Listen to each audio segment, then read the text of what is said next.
वैसे तो भारत और रशिया के बीच दोस्ती बहुत गहरी है और समय समय पर दोनों देश एक दूसरे की मदद के लिए भी आगे आते रहते हैं, लेकिन कई बार दोनों ही देशों को अपने हितों का ख्याल रखते हुए कुछ सख्त निर्णय भी लेने पड़ते हैं। ठीक ऐसा ही हुआ था जब भारत ने रशिया के साथ 2018 में चल रही 5th जनरेशन फाइटर एयरक्राफ्ट के प्रोजेक्ट से अपने हाथ पीछे खींच लिए थे, जिसका मुख्य कारण था इस प्रोजेक्ट में आने वाली लागत, टेक्नोलॉजी ट्रांसफर की शर्तें और इस फाइटर एयरक्राफ्ट के डिजाइन में मतभेद। उस समय भारत को यह प्रोजेक्ट अपनी जरूरतों के अनुकूल नहीं लगा, इसीलिए भारत ने यह प्रोजेक्ट कैंसिल कर दिया था। ये FGFA प्रोजेक्ट रशिया के लिए बहुत महत्वपूर्ण था, क्योंकि अमेरिकी प्रतिबंधों के कारण कमजोर अर्थव्यवस्था की वजह से वो इस प्रोजेक्ट को अकेले फाइनेंस बिल्कुल नहीं कर सकता था और उसे किसी दूसरे देश की जरूरत थी। इसीलिए उसने भारत को FGFA 2.0 के तहत एक नई डील भी ऑफर की थी, लेकिन भारतीय एयरफोर्स के अधिकारियों ने इस डील को भी ये कहकर ठुकरा दिया था कि ये वही पुराना ऑफर है जिसमें छोटे मोटे बदलाव किए गए हैं। उस समय भारत ने कहा था कि वो रशिया से भविष्य में फ्लाई अवे कंडीशन में 5th जनरेशन फाइटर एयरक्राफ्ट खरीद सकता है। इसी को देखते हुए अब ये खबर सामने आ रही है कि रशिया कुछ समय से लगातार भारत को अपने सुखोई Su-57 फाइटर एयरक्राफ्ट, जो कि 5th generation stealth fighter jet है, इसको बेचने की कोशिश कर रहा है। लेकिन भारत फिलहाल रशिया के इस एयरक्राफ्ट को नहीं खरीदना चाहता। दरअसल भारत अब स्वदेशी AMCA यानी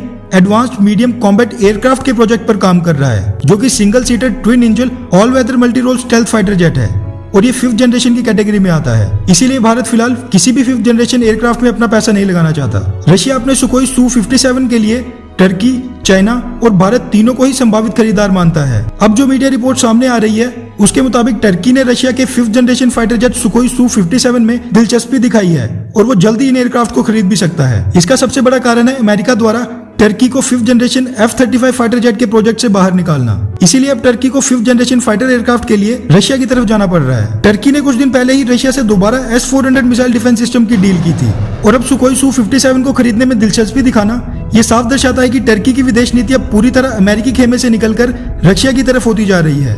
वैसे रशिया भारत का बहुत पुराना मित्र है और दोनों ही देशों के बीच सोवियत संघ के समय से काफी गहरे संबंध हैं और अमेरिका से तो संबंध पिछले कुछ सालों में ही मजबूत हुए हैं। लेकिन भारत को चाइना को काउंटर करने के लिए अमेरिका और अमेरिका की अर्थव्यवस्था की काफी जरूरत पड़ेगी। इसीलिए हमारा मानना है कि भारत को टर्की की तरह गुटबंदी में बिल्कुल नहीं पड़ना चाहिए और अमेरिका रशिया के बीच संतुलन बनाते हुए वो फैसले लेने चाहिए जो भारत के हित में हो।